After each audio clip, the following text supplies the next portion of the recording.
تو اصل الجدار کہا جاتا ہے دیوار کی بنیاد کو. اسی طرح سے پیڑ جو ہے کیونکہ اس کا ڈیپینڈنس جڑوں پر ہوتا ہے تو پیڑوں کی جڑوں کو کہا جاتا ہے اصل الشجرہ.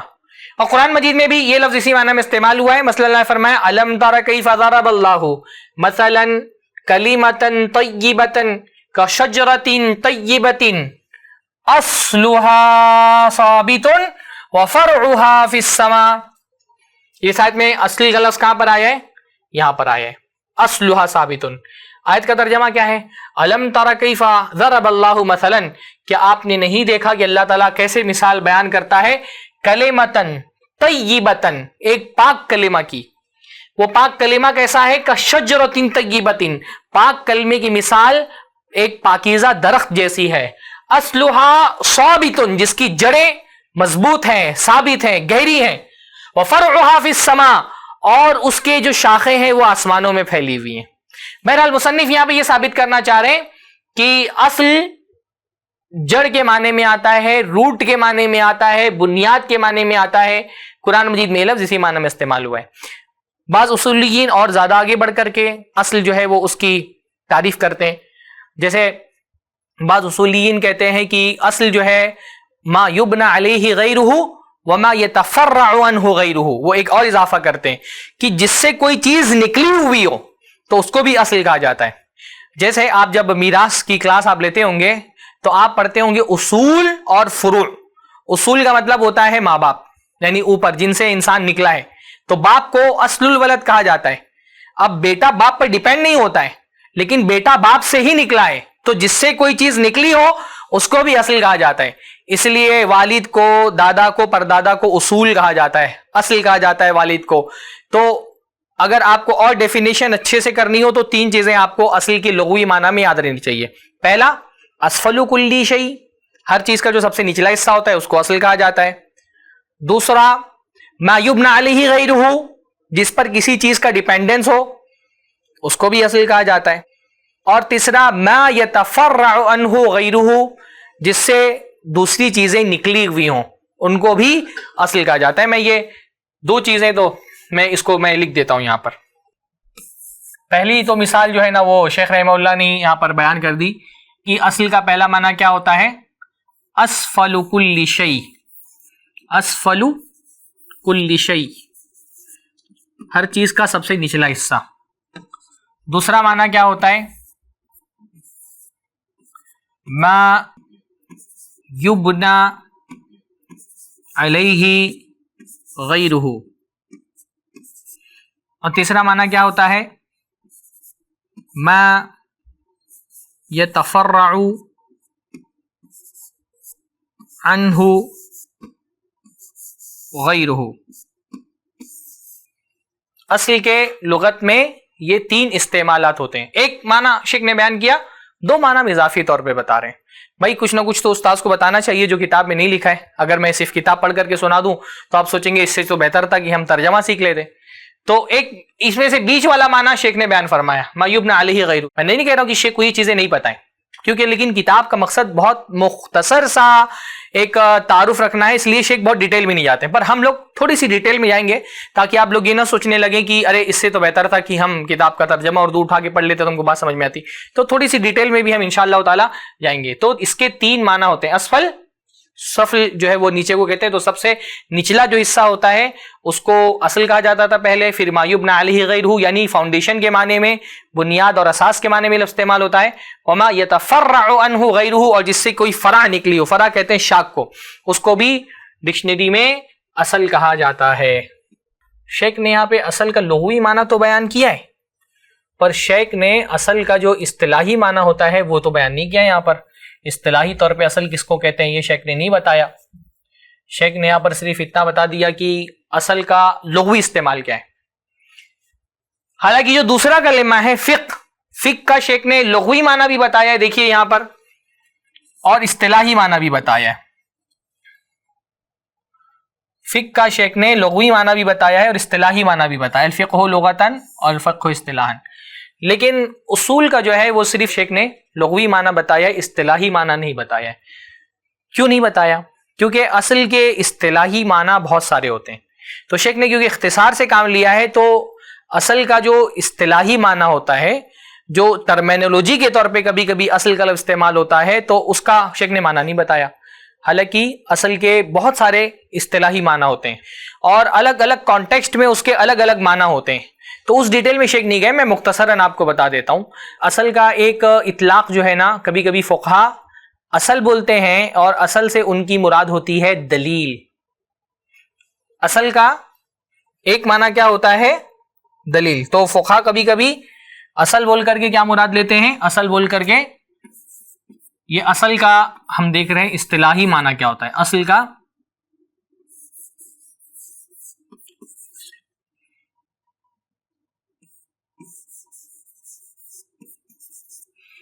اچھا، کیونکہ گفتگو میں کبھی کبھی میری زبان سے اصل نکل جاتا ہے، تو زبان کیونکہ اس پر چڑھی ہوئی، تو اصل یہ لفظ کیا ہے؟ اصل ہے، اصل۔ تو اصل کا اصطلاحی معنی کیا کیا ہے؟ اصطلاحی معنی، اصطلاح میں اصل کا لفظ فقہا کبھی کبھی استعمال کرتے ہیں اور ان سے ان کی مراد کیا ہوتی ہے؟ دلیل۔ دلیل کے لیے اصل کا لفظ آتا ہے۔ جیسے کہا جاتا ہے کہ دین لکھ لینے میں، قرض کے لکھنے کی اصل کیا ہے؟ الاصل فی کتابت الدین قول اللہ تعالی یا الذین آمنوا اذا تداینتم بدین، کہ قرض لکھنے کے معاملے میں اصل کیا ہے؟ اللہ تعالیٰ کا قول، یا الذین آمنوا، اے لوگوں جو ایمان لائے ہو، جب تم کوئی قرض کا لین دین کرو تو اس کو لکھ لیا کرو۔ تو اصل لفظ بول کر کے کبھی کبھی فقہا اس سے مراد لیتے ہیں دلیل۔ کبھی کبھی اصل بولا جاتا ہے اور اس سے مراد ہوتا ہے القاعدۃ المستمرہ، القاعدۃ المستمرہ، یعنی ہم نے اصل کا لغوی معنی دیکھا، اب ہم اصل کا اصطلاحی معنی دیکھ رہے ہیں۔ اصل کبھی کبھی فقہا دلیل کے معنی میں استعمال کرتے ہیں، کبھی اصل کہتے ہیں، اس سے مثال ہوتی ہے ایک مسلسل جو قاعدہ ہوتا ہے، مثلا علماء کہتے ہیں الاصل فی العبادۃ التحریم، کہ عبادت میں اصل یہ ہے، یعنی کنٹینیوس جو قاعدہ ہے اصل کے عبادت کے اندر، وہ یہ ہے کہ ہر طرح کی عبادت حرام ہے، یعنی عبادت اصلاً حرام ہے اور صرف وہی عبادتیں حلال ہیں جس کا دلیل ہم کو اللہ کے نبی صلی اللہ علیہ وسلم سے مل جاتی ہے۔ تو یہ القاعدۃ المستمرہ کے معنی میں استعمال ہوتا ہے۔ اسی طرح اصل کا ایک اور معنی ہے، وہ ہے فقہ میں جب قیاس کیا جاتا ہے تو جس چیز پر قیاس کیا جاتا ہے اس کو بھی اصل کہا جاتا ہے۔ مطلب فقہ میں قیاس کی بحث آتی ہے، قیاس میں یہ ہوتا ہے کہ ایک چیز ہے جس کا نص میں ذکر موجود ہے، ایک چیز ہے جس کا ذکر نہیں موجود ہے، تو جس چیز کا ذکر موجود ہے نص کے اندر، اس کا حکم لا کر کے اس چیز میں لگا دیا جاتا ہے جس کا ذکر نہیں موجود ہے، کیونکہ دونوں کے درمیان علت سیم ہوتی ہے۔ جیسے ڈرگس آج کے دور میں پائے جاتے ہیں، ڈرگس کا ذکر حدیثوں میں نہیں آتا ہے، البتہ حدیث میں جو ہے وہ خمر کا ذکر آتا ہے، شراب کا ذکر آتا ہے۔ تو شراب کیا ہے؟ اصل ہے، اور ڈرگس کیا ہے؟ فرع ہے۔ قیاس جب کرتے ہیں نا، قیاس کے باب میں جب فقہا کہتے ہیں شراب اصل ہے، اب شراب کا حکم کیا ہے کہ وہ حرام ہے، اس اصل کا حکم اس فرع میں یعنی ڈرگس پہ بھی لگا دیا جا رہا ہے، دونوں پہ وہی حکم لگایا گیا۔ کیوں؟ کیونکہ جو علت شراب میں پائی جا رہی تھی، شراب کیوں حرام ہے؟ شراب اس لیے حرام ہے کیونکہ اس کے اندر نشے کی علت پائی جاتی ہے، تو کیونکہ جو علت نشے میں پائی جا رہی تھی، شراب، نشے کی علت جو شراب میں پائی جا رہی تھی وہی ڈرگس میں بھی پائی جا رہی ہے، تو جو حکم شراب کا ہے حرمت والا، وہی حکم ڈرگس میں بھی لگا دیا گیا، دونوں میں علت سیم ہونے کی وجہ سے۔ تو شراب کو کہتے ہیں اصل، یعنی جو چیز جس کا ذکر ہوتا ہے پہلے سے نص میں، اس کو کیا کہا جاتا ہے فقہا میں؟ اصل۔ اور جس چیز کا ذکر موجود نہیں ہوتا ہے، جس کو قیاس کیا جا رہا ہے، اس کو کہا جاتا ہے فرع، اور جو حکم لگایا جا رہا ہے اس کو کہا جاتا ہے حکم، اور دونوں کے درمیان جو صفت سیم ہوتی ہے اس کو کہا جاتا ہے علت۔ وہ انشاءاللہ تعالیٰ آپ قیاس کی بحث میں آگے پڑھیں گے۔ تو وہ چیز جس پر قیاس کیا جا رہا ہے، مقیس علیہ، اس مقیس علیہ کو بھی کیا کہا جاتا ہے؟ فقہا کی اصطلاح میں اصل کہا جاتا ہے۔ تو بہرحال یہ فائدے کے طور پہ ایک بات میں نے آپ کو بتا دی کہ اصل کا لغت میں کیا معنی ہوتا ہے۔ اصل کا لغت میں 3 معنی ہوتا ہے، اور اصطلاحی معنی بہت سارے ہوتے ہیں۔ 3 اصطلاحی معنی میں نے آپ کو بتا دیے۔ کبھی دلیل اصل بول کر کے دلیل مراد لی جاتی ہے فقہا کی اصطلاح میں، کبھی القاعدۃ المستمرہ مراد لیا جاتا ہے جو استصحاب کا قاعدہ ہے، اور کبھی کبھی اصل جو ہے المقیس علیہ، جس پر دوسری چیز کو قیاس کیا گیا ہے، اس کو بھی اصل کہا جاتا ہے۔ تو یہ تو ہو گیا اصل کا لغوی اور اصطلاحی معنی۔ ہم نے کیا دیکھا تھا؟ اصول فقہ کو سمجھنے کے لیے اصول کو الگ سمجھنا پڑے گا، فقہ کو الگ سمجھنا پڑے گا۔ ایک قدم ہم آگے بڑھ گئے ہیں اور اصول کا ہم کو معنی سمجھ میں آ گیا کہ اصول کس کو کہتے ہیں. اصول کا ہم نے لغوی معنی بھی دیکھ لیا الحمدللہ, اور اصول کا اصطلاحی معنی بھی ہم نے دیکھ لیا. اب ہم آگے بڑھیں گے اور فقہ کا معنی دیکھیں گے کہ فقہ کس کو کہتے ہیں, کیونکہ اصول فقہ دو کلمات سے بنا ہے. اصول ایک الگ کلمہ ہے, فقہ ایک الگ کلمہ ہے. اصول کی ہم نے لغوی اور اصطلاحی تعریف دیکھ لی ہے, اب ہم کو دیکھنا ہے فقہ کی لغوی اور اصطلاحی تعریف.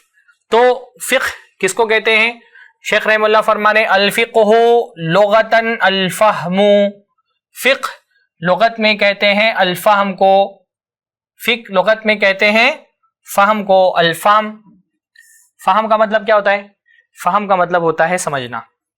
تو شیخ فرمانے لغت میں فقہ کہتے ہیں کسی چیز کے سمجھنے کو, اور اس کی استشہاد کے طور پہ, دلیل کے طور پہ قرآن کی آیت پیش کر رہے ہیں وَاحْلُلْ عُقْدَةً مِّن لِّسَانِي يَفْقَهُ قَوْلِي. بہت مشہور قرآن کی دعا ہے, حضرت موسیٰ علیہ السلام نے دعا مانگی رب اشرح لی صدری ویسر لی امری وَاحْلُلْ عُقْدَةً مِّن لِّسَانِی, اور کھول دے میری زبان کی گانٹھ کو, یفقہوا قولی, تاکہ وہ لوگ میری بات کو سمجھ سکیں. تو فقہ کہتے ہیں سمجھنے کو, فقہ کہتے ہیں انڈرسٹینڈنگ کو.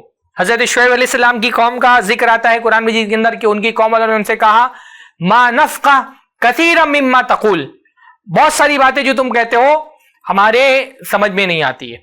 اب وہاں پہ بھی نفقہ ہم کو سمجھ میں نہیں آتی ہے, فقہ کے معنی میں وہ لفظ آیا. عمومی طور پہ آپ کو یہی بات ملے گی کہ فقہ کا مطلب ہوتا ہے الفہم. البتہ بعض اہل لغت, بعض زبان کے ماہر یہ کہتے ہیں کہ فقہ اور فہم میں ایک باریک سا فرق ہے, اور وہ فرق کیا ہے؟ وہ فرق یہ ہے کہ فہم عام طرح کی انڈرسٹینڈنگ کو کہتے ہیں, اور فقہ جو ہے وہ کسی چیز کی ڈیپ انڈرسٹینڈنگ کو کہتے ہیں. یعنی کوئی ایسا مسئلہ ذرا گہری سمجھ کا محتاج ہو, جس کو سمجھنا مشکل ہو, اس کو سمجھنے کو فقہ کہا جاتا ہے.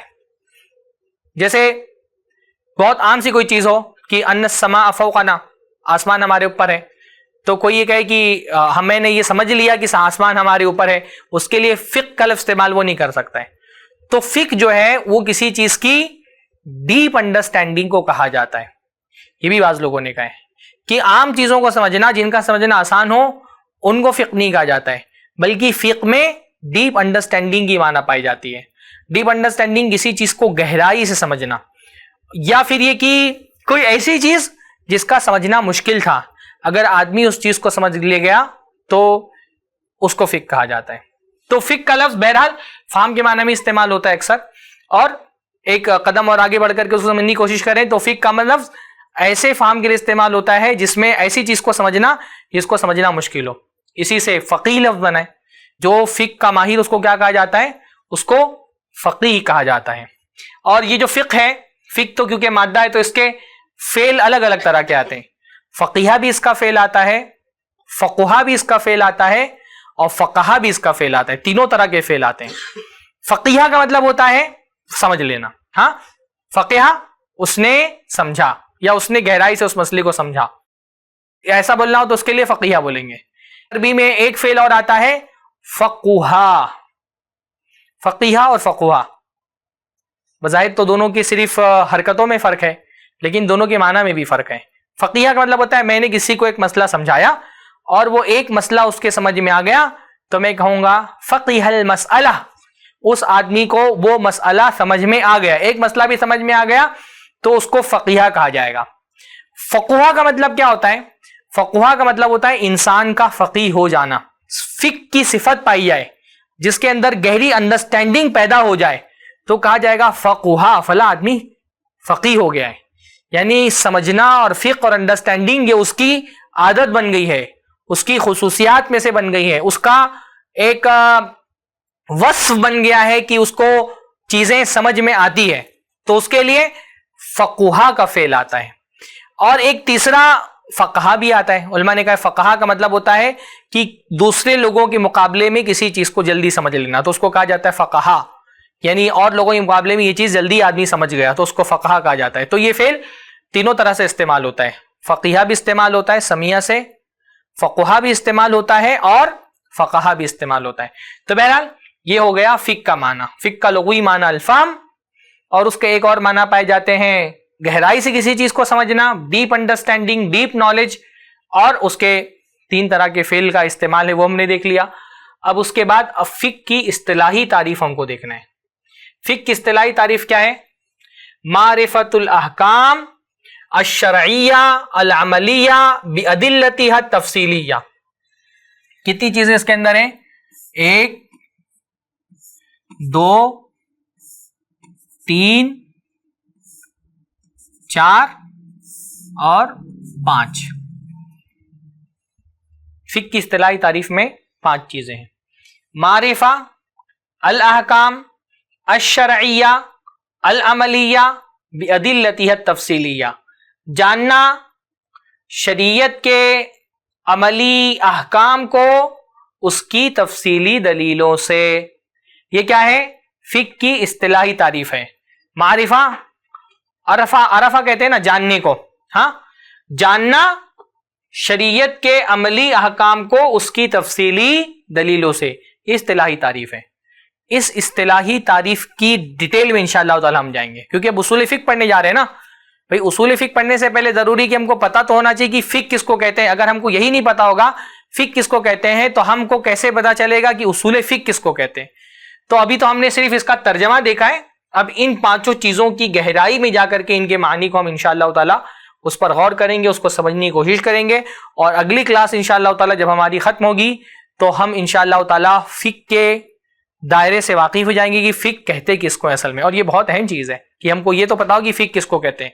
تو ہم نے آج سمجھ لیا اصول کس کو کہتے ہیں، اصول کی جو لغوی تعریف ہے وہ بھی ہم نے دیکھی، جو اس کا اصطلاحی استعمال ہے الگ الگ فن میں وہ بھی ہم نے دیکھا، اور فقہ کی بھی لغوی تعریف دیکھ لی. فقہ کی اصطلاحی تعریف کا ہم نے ابھی صرف ترجمہ دیکھا ہے. اس ترجمے کی شرح انشاءاللہ تعالی ہم اپنی اگلی کلاس میں کریں گے. اللہ تعالیٰ سے دعا اللہ تعالیٰ ہم سب کو فقہ کو سمجھنے کی اور اصول فقہ میں مہارت حاصل کرنے کی توفیق نصیب فرمائے. وآخر دعوانا الحمدللہ رب العالمین. السلام علیکم ورحمۃ اللہ وبرکاتہ.